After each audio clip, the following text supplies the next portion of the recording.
Ya, shalom. Firman Tuhan berkata, kalau Yesus tidak bangkit dari antara orang mati, maka sia-sialah iman kita.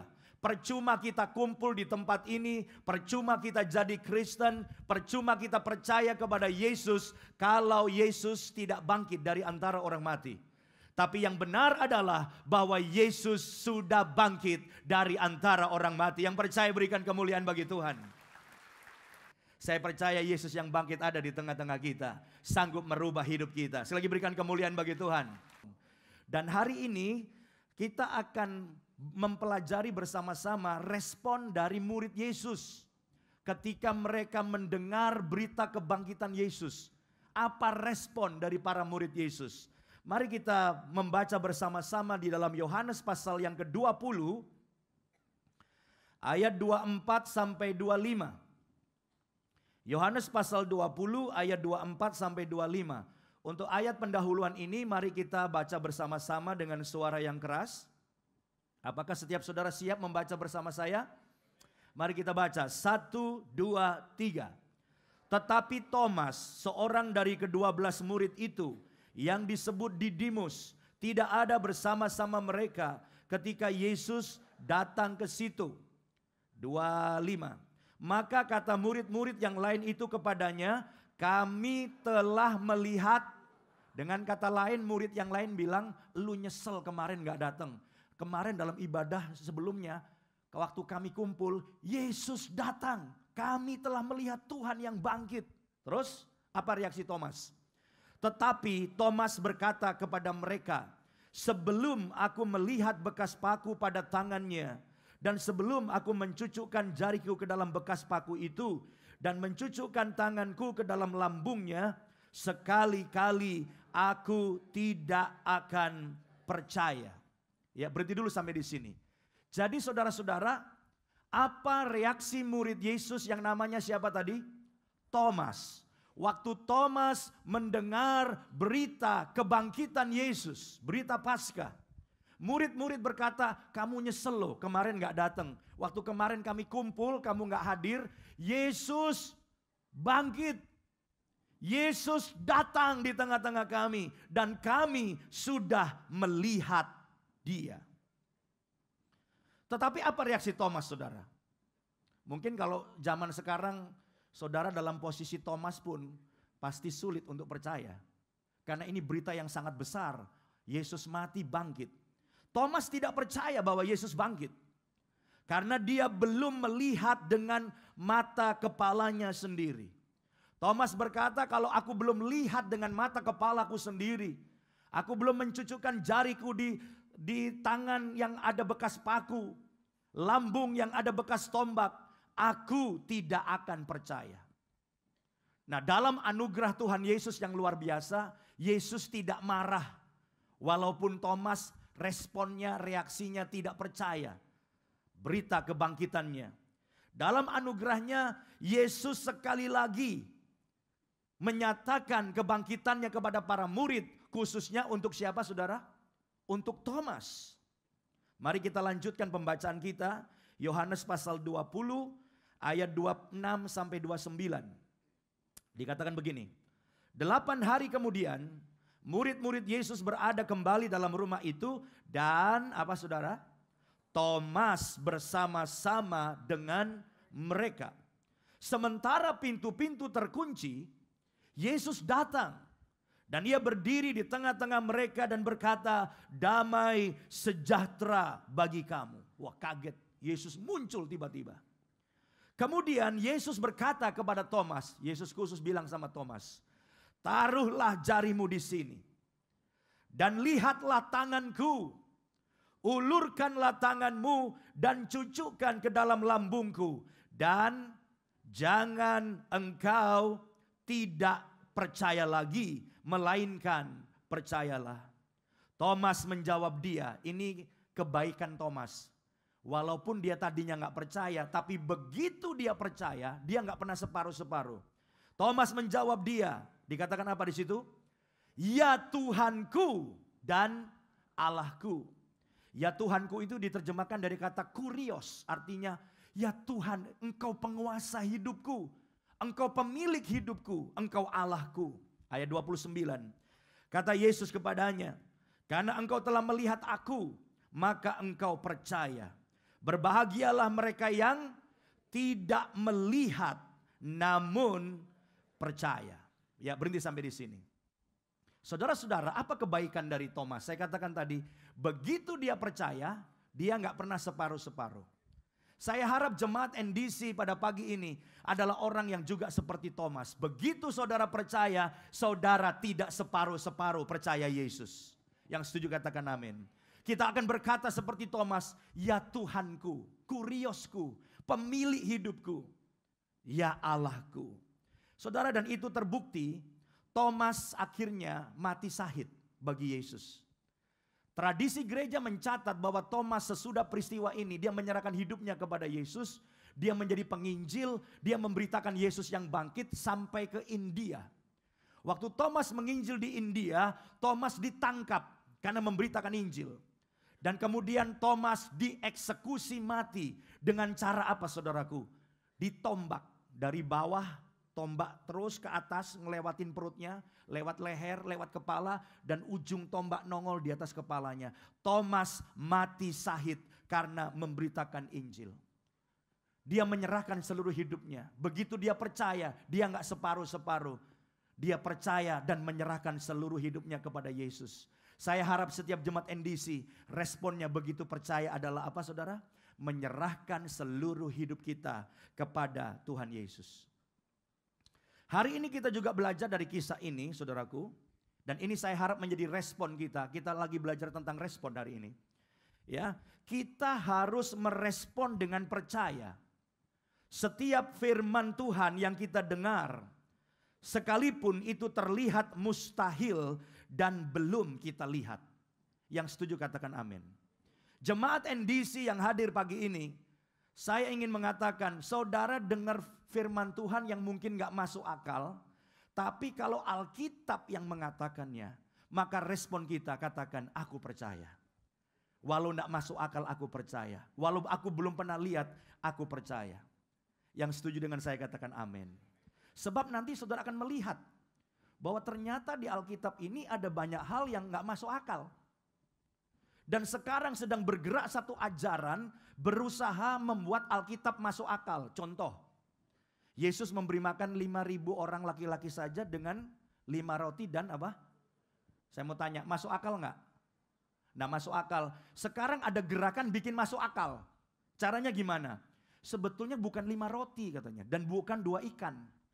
Tapi waktu anak kecil itu mengeluarkan bekalnya 5 roti dan 2 ikan. Yang lain-lain yang tua-tua tersentuh. Masa anak kecil aja korban gua enggak. Lalu semua rame-rame ngeluarin rotinya dibagi-bagi. Makanya cukup katanya. Ini namanya demitologizing. Teologia yang mau mengeluarkan mujizat. Supaya rasional. Alkitab mencatat Yesus berjalan di atas air. Masuk akal enggak saudara? Enggak masuk akal manusia bisa berjalan di atas air. Maka sekarang banyak pengkhotbah bilang Yesus sebetulnya bukan berjalan di atas air. Yesus berjalan di tepi pantai. Tapi dari jauh kelihatan seakan-akan Yesus berjalan di atas air. Ini sedang terjadi. Tapi jemaat NDC tidak pernah merubah firman Tuhan. Karena firman Tuhan ya dan amin. Kalau firman Tuhan berkata mujizat terjadi maka kita berkata aku percaya. Kalau Alkitab berkata Yesus berjalan di atas air, maka kita berkata, aku percaya. Amin. Ini respon kita. Firman Tuhan yang disampaikan dari mimbar ini, kalau itu dasarnya Alkitab, bukan cerita pendeta, tapi Alkitab ngomong, maka kita percaya. Amin, saudaraku. Nah, hari ini saya mau lebih jauh membawa saudara untuk benar-benar punya iman seperti itu. Percaya apa yang firman Tuhan katakan. Kita perlu tahu apa hambatan-hambatan dari iman kita. Nah, Yesus berkata kepada Thomas, kamu percaya karena sudah apa? Melihat. Berbahagialah orang yang percaya walaupun apa? Belum melihat. Jadi saya ingin masuk lebih jauh lagi bahwa hambatan untuk kita beriman kepada firman Tuhan namanya adalah penglihatan. Ini yang pertama. Hambatan utama dari iman kita adalah apa? penglihatan kita. Sebab kita manusia selalu pakai penglihatan. Orang dunia berkata, aku mau lihat dulu baru percaya. Betul saudara? Saya ulang lagi. Hukum dunia berkata, aku lihat dulu baru apa?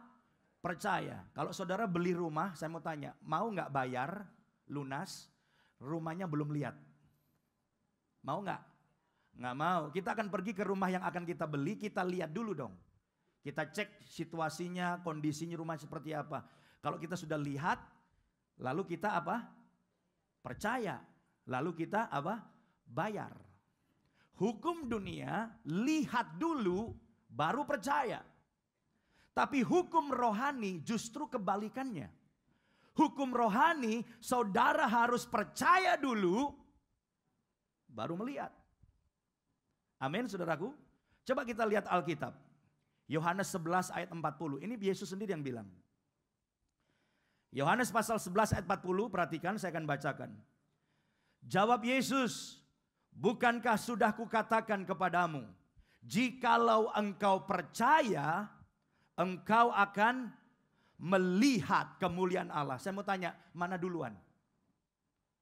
Percaya dulu baru lihat atau lihat dulu baru percaya? Mana duluan? Yesus bilang kamu mesti percaya dulu. Kalau kamu percaya, kamu akan melihat. Jangan dibalik. Kalau saudara bilang saya mau lihat dulu, pokoknya saya mau bukti dulu. Kalau saya nggak lihat, saya nggak percaya. Saudara tidak pernah ngalami mujizat. Hukum rohani adalah percaya dulu. Kalau kamu percaya firman, maka kamu akan apa? Melihat mujizat. Melihat pertolongan Tuhan. Melihat perkara-perkara besar dari Tuhan. Coba kita lihat Mazmur 27 ayat 13. Prinsipnya sama. Mazmur 27 ayat 13. Saya bacakan ya, perhatikan ya. Sesungguhnya aku percaya akan apa? Melihat kebaikan Tuhan di negeri orang-orang yang hidup. Saya mau tanya, mana duluan? Percaya dulu. Aku percaya. Kalau saudara percaya akan melihat. Jadi kalau saudara percaya firman, saudara akan melihat kemuliaan Tuhan. Melihat mujizat, melihat berkat Tuhan. Dan memang perjalanan iman kita di dalam Tuhan itu tidak boleh dengan penglihatan. Saudara akan terganggu imannya. Lihat masalah jadi stres. Lihat kondisi saudara jadi takut. Saudara harus berjalan bukan dengan penglihatan. Ini perjalanan rohani. Tapi berjalan dengan iman. Ya, 2 Korintus 5 ayat 7. Coba kita baca sama-sama ya. 2 Korintus 5 ayat 7 coba dikatakan. Sebab hidup kami ini adalah hidup karena percaya, bukan karena melihat. Jadi di dalam saudara berjalan menjalani hidup kekristenan saudara, saudara jangan bergantung pada penglihatan, stres. Kalau jalan kaki di pinggir jalan pakai penglihatan. Tapi perjalanan iman, perjalanan rohani, saudara tidak boleh berjalan dengan penglihatan. Saudara harus berjalan dengan percaya, dengan iman. Jadi tolong perhatikan baik-baik, hambatan yang terbesar dari iman saudara yang seringkali membuat saudara nggak percaya adalah apanya? Penglihatan. Ini hambatan yang pertama. Mari kita lihat hambatan yang selanjutnya. Hambatan yang selanjutnya dari iman adalah pengharapan. Ini hambatan yang kedua. Saudara melihat hambatan iman adalah pengharapan, saudara menatap saya dan bingung. Kan pengharapan itu baik, Pak. Yes. Tapi pengharapan dan iman itu ada perbedaan yang besar. Dan nanti kita akan belajar bahwa pengharapan itu ada dua jenis. Nah, mari kita lihat terlebih dahulu. Apa bedanya iman dan pengharapan? Dan mengapa pengharapan bisa menghambat iman saudara? Mari perhatikan baik-baik. Iman itu adalah sesuatu yang sudah terjadi. Itu iman. Harapan itu adalah sesuatu yang akan terjadi. Betul? Harapan itu future, di depan. Tetapi iman itu sudah terjadi, has done, sudah terjadi. Dan Yesus berkata, kalau saudara berdoa dengan iman, kapan terimanya? Iman kapan terimanya? Sekarang. Coba kita baca. Saya selalu pakai ayat supaya saudara tahu ini bukan pendapat saya, tapi ini pendapat firman Tuhan. Markus pasal 11 ayat 24. Coba kita baca sama-sama. Ini perkataan siapa saudara? Yesus. Ini Yesus yang ngomong, bukan Yosia. Yesus. Ya, 2, 3. Karena itu aku berkata kepadamu, apa saja yang kamu minta dan doakan, percayalah bahwa kamu telah menerimanya, maka hal itu akan diberikan kepadamu. Jadi kalau berdasarkan iman, kapan terimanya? Sekarang. Tuhan sembuhkan saya, kapan terimanya? Sekarang. Tuhan minta rumah, kapan terimanya? Sekarang. Yesus berkata kalau kamu berdoa minta, saudara harus beriman dan percaya sekarang saudara terima. Nah begitu saudara, Tuhan berkati saya, sembuhkan saya Tuhan. Ini seorang ibu nih, berdoa minta sembuh. Iblis bisikin, kamu akan sembuh bu, tapi bukan sekarang, bukan 2016, kamu akan sembuh 2017. 2017 nih kita. Udah 2017 Tuhan sembuhkan saya. Setan bisikin lagi, kamu pasti sembuh bu, tapi bukan 2017, 2018. Tuhan sembuhkan saya Tuhan. Setan bisikin lagi, kamu pasti sembuh bu, tapi bukan 2018, 2000 berapa? 19 sampai mati nggak sembuh. Ini saya katakan bahwa pengharapan bisa menjadi hambatan dari iman saudara. Iman berkata sudah terjadi. Iman berkata sudah disembuhkan. Iman berkata sudah aku terima. Apakah cukup jelas saudara? Sekarang saya mau bicara tentang harapan. Tadi saya bilang harapan ada berapa? Ada 2. Ada harapan kosong. Ini jenis pertama. Harapan kosong itu seperti apa? Banyak saya tanya sama anak muda. Gimana kamu ke depan? Ya saya berharap om, masa depan saya cerah. Kamu gimana? Ya saya berharap pak, masa depan saya sukses. Saya tanya, apa dasarnya? Kamu berharap masa depannya sukses? Ya berharap kan boleh, masa hidup gak punya harapan? Nah ini harapan kosong. Kalau saudara harapan masa depan kaya, masa depan sukses, saya ditanya apa dasarnya? Ya berharap, itu harapan kosong. Dan harapanmu akan mengecewakan engkau. Tapi ada harapan jenis yang kedua. Harapan dengan dasar. Harapan dengan pondasi, ada dasarnya. Nah, ini saudara perlu tahu di mana letaknya harapan dan di mana letaknya iman. Saya mau beritahu kepada saudara bahwa iman itu adanya di mana? Iman saudara adanya di hati.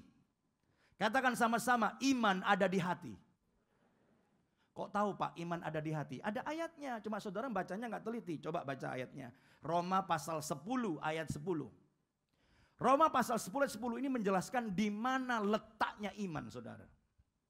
Roma pasal 10 ayat 10, coba kita baca sama-sama. 1, 2, 3. Karena dengan hati orang percaya dan dibenarkan, dan dengan mulut orang mengaku dan diselamatkan. Kalimat pertama cukup. Karena dengan hati orang percaya. Jadi saya mau tanya, percaya adanya di mana? Berdasarkan ayat tadi, percaya adanya di mana? Di hati. Iman adanya di hati. Jelas ya? Iman ada di hati. Sekarang pengharapan. Pengharapan ada di mana?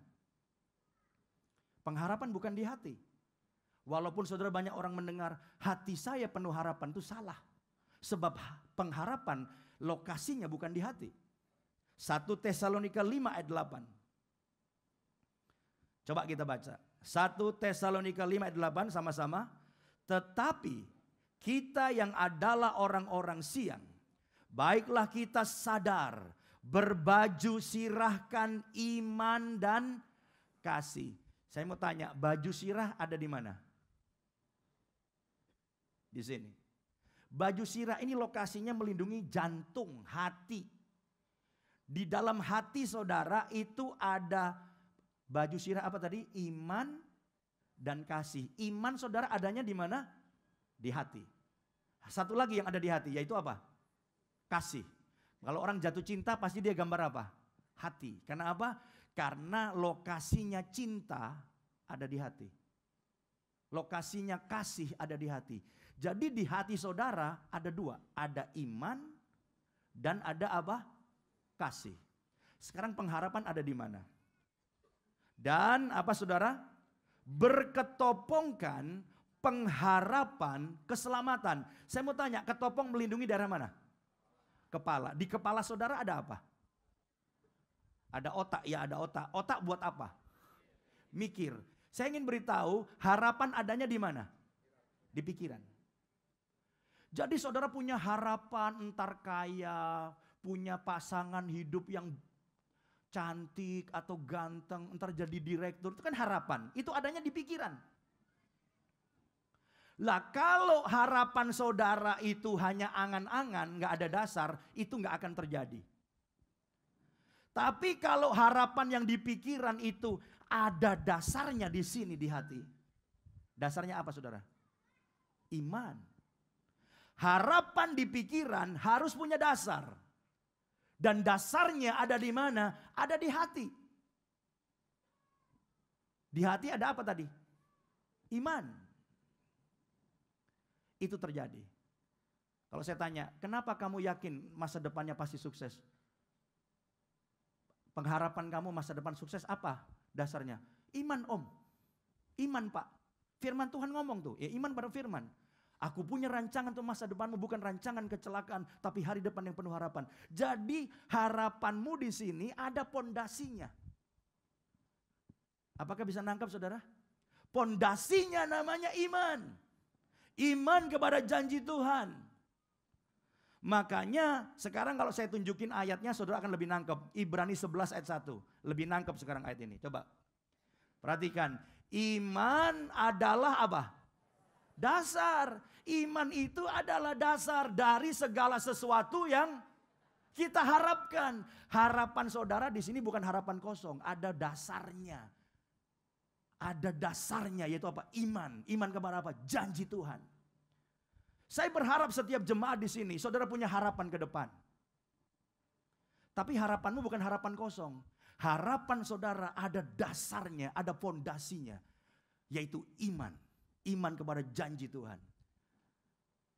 Yang setuju katakan amin. Berikan kemuliaan bagi Tuhan. Haleluya. Saya kasih contoh sekarang. Saya teringat pertama kali saya berdoa minta mobil. Saya tidak punya mobil. Dan saya punya pelayanan pada waktu kuliah cukup jauh. Jadi saya hafal mikrolet nomor berapa, M09, M11 itu kemana. Jadi kalau saya pelayanan jam 7 malam, jam setengah 5 saya harus keluar. Kenapa? Saya mesti nunggu di depan seminari Petamburan, seminari Bethel. Saya nunggu naik mikrolet ke Tanah Abang. Dari Tanah Abang saya harus ganti naik bus. Tergantung kemana, nomor sekian. Bisa kadang-kadang pindah lagi dari blok M, pindah lagi ke tempat lain. Jadi kadang-kadang belum khotbah, udah lemes. 2 jam gelantongan terus saudara. Jadi saya berdoa, Tuhan saya minta mobil. Tidak penting mereknya. Yang penting ada atap, nggak kehujanan. Digas maju, direm berhenti, itu paling penting saudara. Merek nggak penting.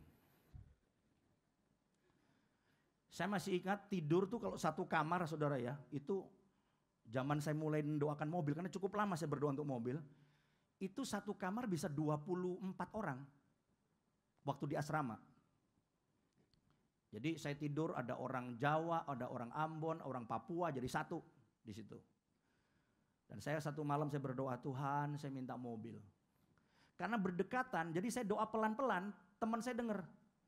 Mereka ketawain, Yosia meminta beli mobil. Beli mobil. Terus teman satu yang sebelah sana nggak tahu orang apa tuh. Menghina banget bilangnya, paling beli pentilnya, kayak gitu saudara. Saya berdoa begitu lama, setahun nggak dapat mobil. Sampai satu hari saudaraku, saya pergi ke toko buku BPK Gunung Mulia. Ini kalau ada mahasiswa teologi di sini dan nggak punya duit, itu tempat nongkrong kita. Kenapa kita nggak bisa beli buku kan? Kalau kita nggak bisa beli buku, kita nongkrong di situ, kita ambil buku di situ, kita catat. Habis kita catat buat paper kita atau skripsi kita balikin lagi, kita pulang, nggak beli buku kita. Nah hari itu ketika saya lagi lewat ke rak-rak bukunya di BPK Gunung Mulia, tiba-tiba saya tertarik satu buku yang ditulis oleh Cho Yonggi. Judul bukunya Dimensi Keempat. Saya tertarik. Saya ambil tuh buku.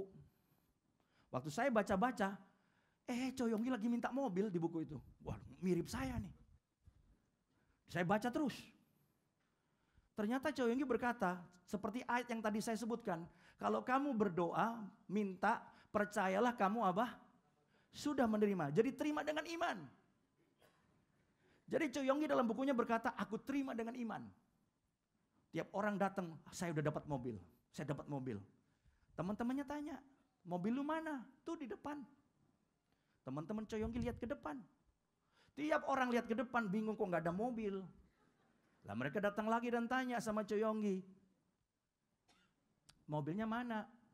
Jawaban Cho Yonggi adalah, kamu tidak bisa melihat apa yang saya lihat, katanya. Saya melihat mobil itu ada, tapi kamu nggak bisa lihat apa yang saya lihat. Dan satu hari Cho Yonggi mendapatkan mobilnya betul-betul. Saya bilang, wah ini cocok sama kayak saya nih. Udah, saya mulai doa, pulang saya doa. Tuhan, firman-Mu berkata, kalau aku minta percayalah sudah nerima. Saya minta mobil Tuhan, bukan mewah-mewah tapi perlu buat pelayanan. Aku terima dengan iman. Terima dengan iman. Saya mulai cerita, saya udah dapat mobil. Teman-teman juga nanya, mana? Tuh di depan. Di depan ada tempat parkiran tuh saudaraku. Dia pas saya bilang, tuh di depan, orang cari muter-muter. Sampai mati juga gak ketemu saudara.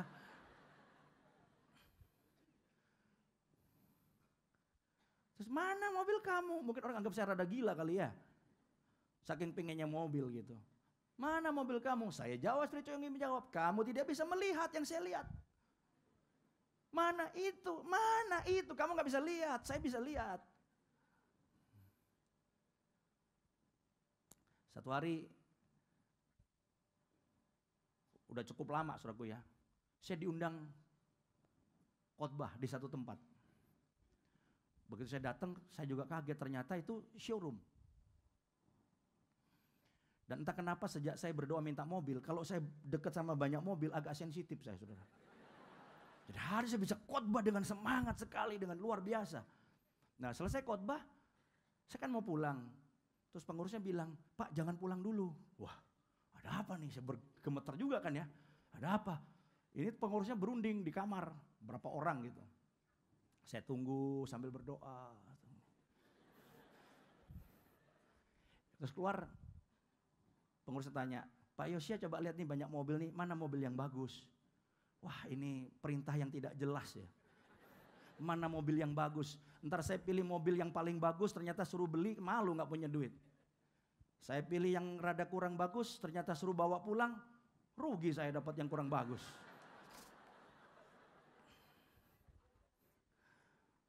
Akhirnya saya muter-muter, saya lihat, saya bilang, ini saya suka nih mobil nih. Bilang, Pak ya saya suka. Udah bawa pulang aja. Hah? Kayak Thomas juga, nggak percaya. Hah? Kok gampang gitu? Terus gimana dong? Ntar kita yang urusin, bawa pulang aja. Saya bingung juga saudaraku, bengong beberapa saat. Kenapa? Saya nggak bisa nyetir, itu masalahnya. Sejak kecil sampai gede nggak pernah punya mobil. Yang tahu mikrolet, bus, mobil nggak pernah punya. Udah bawa pulang, gimana nyetirnya nih? Saya masih ingat pada waktu saya dapat mobil itu udah mulai kos. Sebelah saya itu pendeta juga namanya Rudi LD. Sekarang di Bali. Saya cepat-cepat, boleh pinjam teleponnya nggak? Dulu nggak ada zaman handphone. Ya, handphone masih yang gede-gede, orang Bangka yang gede-gede, kalau makan ditaruh di meja. Wah, bangga banget. Nggak ada handphone, saya pinjam teleponnya. Saya telepon, Rudi, lu ada kuliah nggak sekarang? Lagi off, kosong. Wah bagus, pergi ke jalan ini ya nomor sekian ya. Emang kenapa sih buru-buru? Udah jangan nanya-nanya, ntar orangnya berubah pikiran, saya bilang gitu.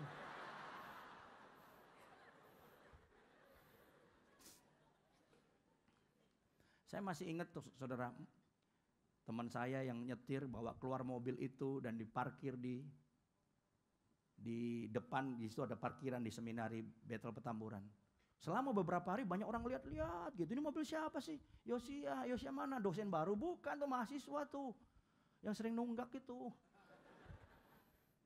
Termasuk yang bilang paling beli pentilnya dia lihat-lihat juga, bisa punya mobil juga ya.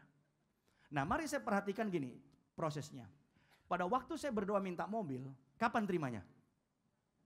Tuhan saya minta mobil, kapan terimanya? Sekarang. Saya terima dengan iman. Tapi ada nggak mobilnya? Belum.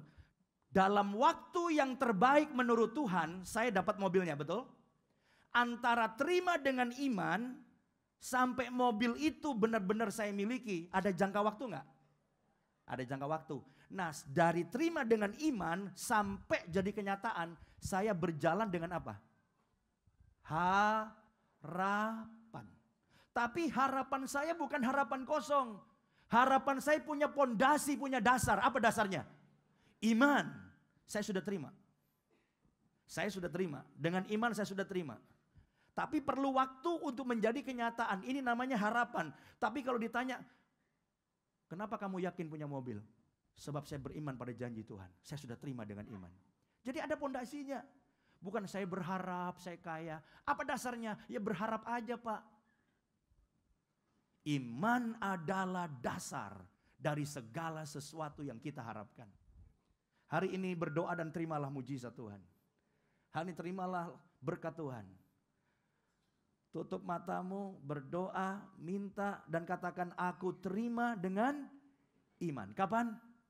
Sekarang. Minggu Paskah ini saya ingin banyak orang menerima mujizat. Ada banyak orang yang berdoa minta rumah, hari ini kau terima rumah. Yang minta mobil, terima mobil. Yang minta jodoh, mungkin sudah kedaluarsa, hari ini terima jodoh. Haleluya. Kapan terimanya? Sekarang. Terima dengan iman.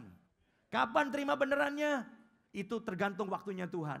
Tapi Anda bukan berjalan stres, Anda berjalan dengan harapan. Dan harapan bukan harapan kosong, ada pondasinya. Pondasi dari harapanmu adalah iman kepada janji-janji Tuhan yang pasti terjadi.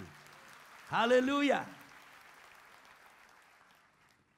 Jadi hari ini pulanglah dengan iman. Apa yang kau doakan pasti terjadi. Sementara menunggu, milikilah harapan. Tapi bukan harapan yang kosong. Harapan dengan dasar iman.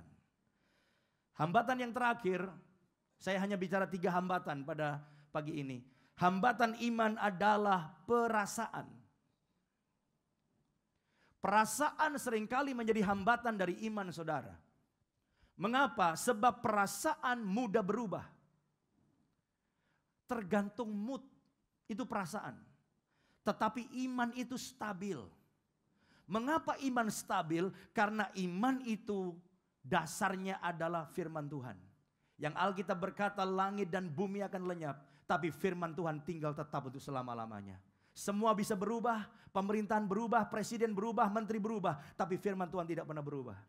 Dan kalau imanmu kepada firman Tuhan tidak berubah. Itu sebabnya saudara tidak boleh berjalan dengan perasaan. Kenapa banyak orang pergi ke gereja gak diberkati? Sebab saudara pergi ke gereja dengan perasaan. Minggu ini khotbahnya bagus. WL-nya bagus.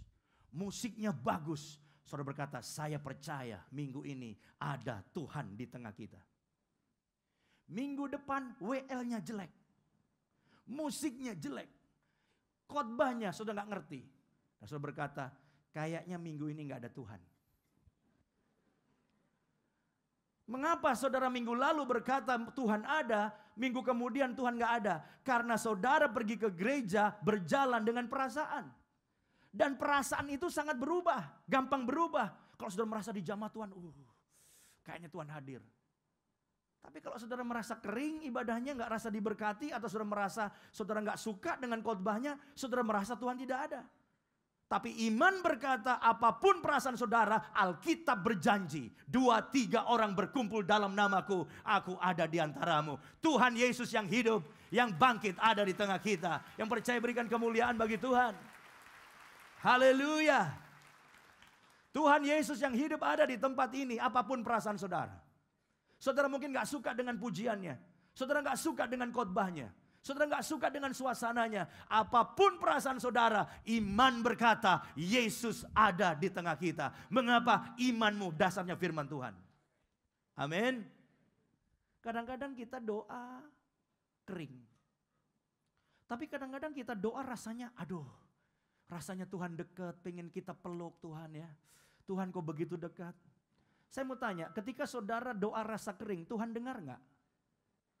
Dengar. Tidak peduli perasaan saudara. Karena perasaanmu bisa dipengaruhi banyak hal. Contoh, saudara kurang tidur.